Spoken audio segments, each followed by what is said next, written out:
ముఖ్యమంత్రి చంద్రబాబు నాయుడు మాట్లాడుతూ, నన్ను కాదు మీరు ప్రశ్నించేది, మిమ్మల్ని నేను ప్రశ్నిస్తున్నా.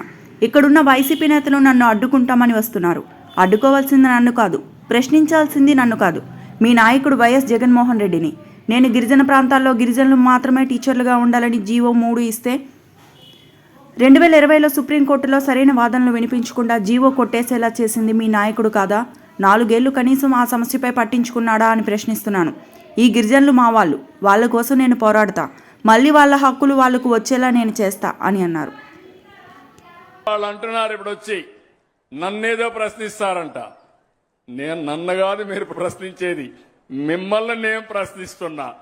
సమాధానం చెప్పమంటున్నా.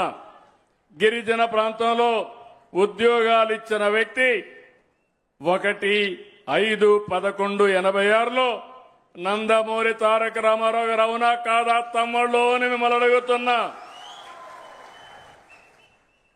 అది కొన్ని సవాళ్లు ఎదుర్కొంటే రాజ్యాంగబద్ధంగా ఇవ్వచ్చని మళ్లీ నేను ముఖ్యమంత్రి అయిన వెంటనే దానికి మళ్లీ నేనే ఒక జీవో ఇచ్చాను. జీవో నెంబర్ 3 10/1/2000లో నేనే జీవోని ఇచ్చాను.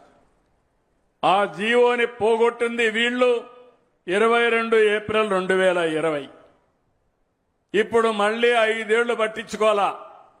2020 అంటే ఎలక్షన్లు జరిగింది 2024. అవునా కాదా? ఎవరి తప్పని నేను అడుగుతున్నా. ఎవరి తప్పు? వైసీపీ తప్పై చేతులపై ఎక్కెత్తండి.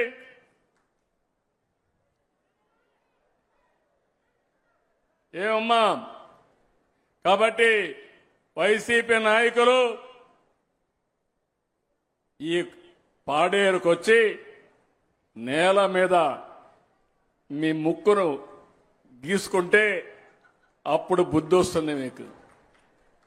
మీ నాయకుడిని అడగండి, ఎందుకు చేయలేకపోయి అడగండి. అడిగేది చేత కాకపోతే మీరైనా క్వశ్చన్ చేయాల్సి వచ్చింది. మీరు అది కూడా చేయకుండా ఇప్పుడు నన్ను అడగడానికి మీకు ఎలాంటి అర్హత లేదు. కానీ ఒకటే చెప్తున్నా, ఈ గిరిజన ప్రాంతం నా సొంతం, ఈ గిరిజనులు నా వాళ్ళు, ఈ గిరిజనులకు అన్యాయం జరగడానికి వీలు లేదు. మీతో నేనుంటా. వాళ్ళు అనుకుంటున్నారు బాబాయిని చంపి వేరే వాళ్ళపైన నేరం వేసినట్టు తప్పు చేసి నా మీద నేరం వేయాలనుకుంటున్నారు. నేను చాలా మొండి.